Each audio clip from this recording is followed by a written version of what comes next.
उत्तर प्रदेश में बाबा का बुलडोजर एक बार फिर सुर्खियों में है। मुख्यमंत्री योगी आदित्यनाथ की अगुवाई वाली सरकार अवैध निर्माण और अतिक्रमण के खिलाफ सख्त कार्रवाई कर रही है। विशेष रूप से वाराणसी, जो प्रधानमंत्री नरेंद्र मोदी का संसदीय क्षेत्र है, में हाल ही में बुलडोजर की ताबड़तोड़ कार्रवाई देखने को मिली है। ये कार्रवाई न केवल अवैध निर्माण को ध्वस्त करने के लिए है, बल्कि यह एक सख्त संदेश भी दे रही है कि कानून का उल्लंघन बर्दाश्त नहीं किया जाएगा। वाराणसी में बुलडोजर की कार्रवाई हाल ही में वाराणसी के लंका इलाके में सड़क चौड़ीकरण परियोजना के तहत प्रशासन ने बड़ी कार्रवाई की। इस अभियान में रविदास चौराहे के पास लगभग 35 दुकानों को बुलडोजर से जमींदोज कर दिया गया। इनमें 120 साल पुरानी चाची की कचौड़ी और पहलवान लस्सी जैसी प्रतिष्ठित दुकानें भी शामिल थीं, जो स्थानीय लोगों और पर्यटकों के बीच खासी लोकप्रिय थीं। ये कार्रवाई 18 जून 2025 की देर रात को की गई, जिसके बाद स्थानीय लोगों में रोष देखा गया। कई लोगों ने इसे वाराणसी की सांस्कृतिक विरासत पर चोट बताया, क्योंकि ये दुकानें न केवल व्यावसायिक स्थल थीं, बल्कि शहर की पहचान का हिस्सा थीं। प्रशासन का कहना है कि ये कार्रवाई अवैध अतिक्रमण को हटाने और सड़क चौड़ीकरण जैसे विकास कार्यों को गति देने के लिए जरूरी थी। हालांकि कुछ लोगों ने प्रशासन पर बिना पूर्व सूचना के कार्रवाई करने का आरोप लगाया। आम आदमी पार्टी आप के वाराणसी जिलाध्यक्ष रमाशंकर सिंह ने इसे गैरकानूनी बताया और प्रभावित दुकानदारों के समर्थन में विरोध प्रदर्शन का नेतृत्व किया। सियासी तूल और जनता की प्रतिक्रिया। इस कार्रवाई ने सियासी तूल भी पकड़ा।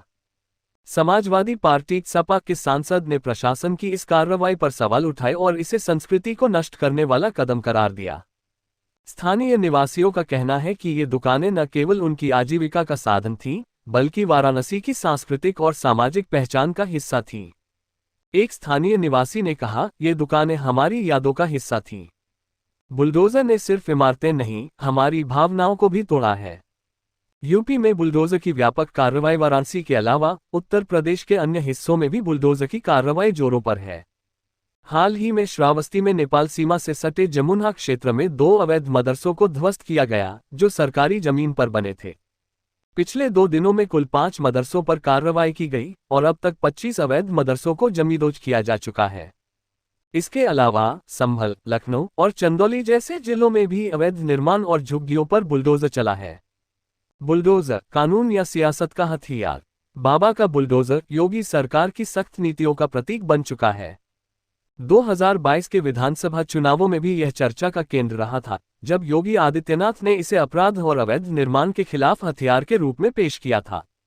हालांकि विपक्षी दल इसे सियासी हथियार बताते हैं और दावा करते हैं कि यह कार्रवाई खास समुदायों को निशाना बनाने के लिए की जा रही है। आगे क्या? वाराणसी में बुलडोजर की कार्रवाई विकास और कानून व्यवस्था के बीच तनाव को दर्शाती है। प्रशासन का कहना है कि सड़क चौड़ीकरण और अतिक्रमण हटाने से शहर का विकास होगा, लेकिन स्थानीय लोगों की भावनाओं और आजीविका का नुकसान भी एक बड़ा मुद्दा है। सरकार को चाहिए कि ऐसी कार्रवाइयों से पहले प्रभावित लोगों को उचित मुआवजा और पुनर्वास की व्यवस्था की जाए, ताकि विकास और जनता की भावनाओं के बीच संतुलन बना रहे।